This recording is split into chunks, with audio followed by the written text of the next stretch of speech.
ain't going nowhere. So countersink is 1 1/4 inches, right on.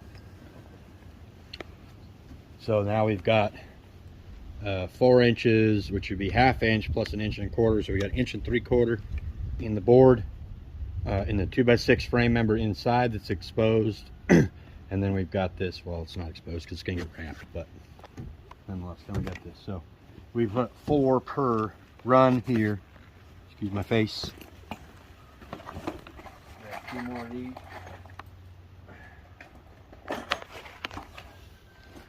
You can stop.